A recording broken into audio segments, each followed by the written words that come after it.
When it comes to weight and weight loss, mentality and our mindset actually is the most important and the key factor of it. People often wonder how to get in the mindset of losing weight, and there has never been actual answers. But scientists now have come up with great studies that finally give us a clue to what works and what doesn't when it comes to weight loss. Weight loss in general can be a tricky subject because of the stigma that is around it and how people, because of their self-esteem, can get offended about it. But give me a little bit of time, let me explain how this actually works and you might be surprised. Now, the term weight loss mindset refers to one's thoughts or internal dialogue surrounding the story of their weight. The number on the scale is hardly means anything because it's just the number. It can be a lot for someone's mind to cope with, especially for those raised with an unhealthy pattern surrounding their weight. That could be their family, it could be their environment, and nowadays it can be even social media. Now, while the mind and the body may be focused on weight loss, the body sometimes sees restriction as a sort of scarcity. In these cases, the body begins to send little signals about storing more food and eating more to survive. So when you're restricting yourself, your body is like, okay, I need to eat, I need to eat, I need to save some food, I need to save some food. I'm gonna be depleted of it. There are many studies that shows that attempts to strive or restrict our eating habit and our eating pattern actually not only doesn't lead to weight loss, but it leads to weight gain at the end instead of what you had in mind originally. So it's really important to make it balance. Feeling of fullness can get skewed sometimes when one aims to deprive instead of nourish. So it's always important to nourish yourself. Even in the patients of bariatric surgery, the stigma surrounding weight loss had a lot to do with their success. Studies showed that those who do not implement a truly balanced and healthy lifestyle habits after surgery usually regain their weight. It may be a week, it may be a month, it could be a year, but it's all important that everything is balanced. Now, research is building to back the practice of intuitive eating. This practice involves listening closely to your body's cue for prompts to eat and understand how to uniquely nourish your body. Intuitive eating has been shown to increase self-esteem and help people better understand their own food choices and even themselves. So with that out of the way, let's talk about how to get into the mindset of losing weight. While it is not all mind over matter,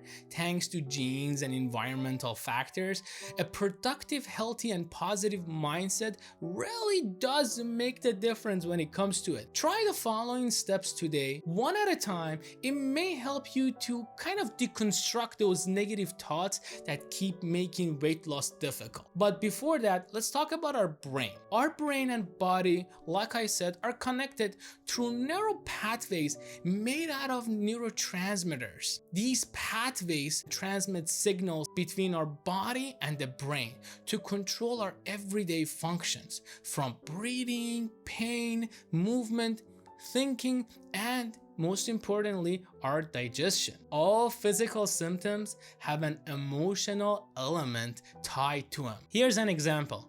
When we are injured, for instance, we feel the pain physically, psychologically, and emotionally. We may start focusing on the pain and feel kind of anxious, sometimes angry, sad, or distressed.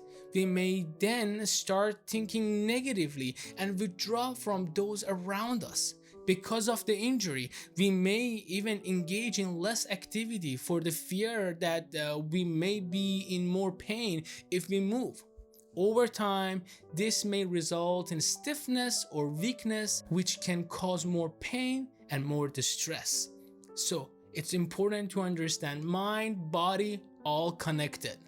It doesn't matter how you want to separate it. At the end of the day, whatever you think is whatever you feel. Now, I'm not gonna say if your leg is broken and you think positively, your leg is gonna miraculously be fixed.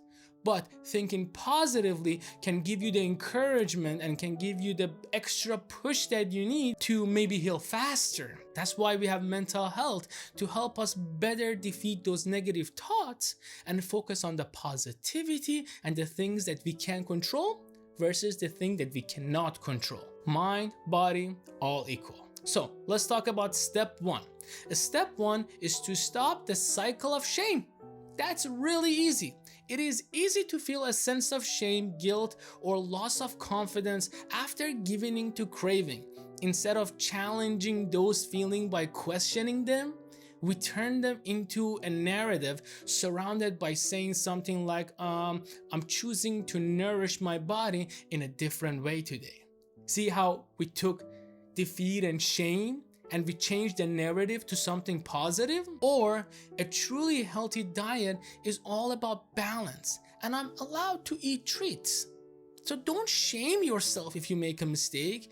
Embrace yourself. Give yourself the love that you deserve, and in return, your body will respond back to you.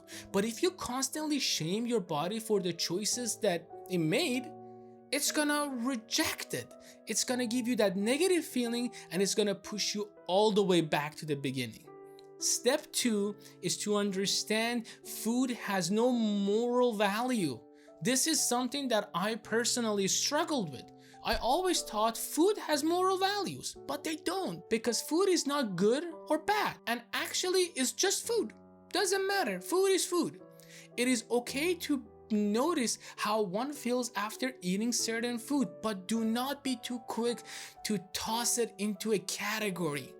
All food gives you energy and has a tendency to help sustain the body, at least in the short term. Becoming educated about food choices can make a big difference instead of thinking of food as good or bad. Ask yourself, how will this food serve my body right here, right now? Instead of making your food negative and giving them negative energy, try to be positive, motivate yourself, love yourself, give it that respect that it needs. If it's bad, then don't do it. But if you choose to do it, don't shame yourself and don't categorize it. Love every second of it. Now, step three is to study self-esteem.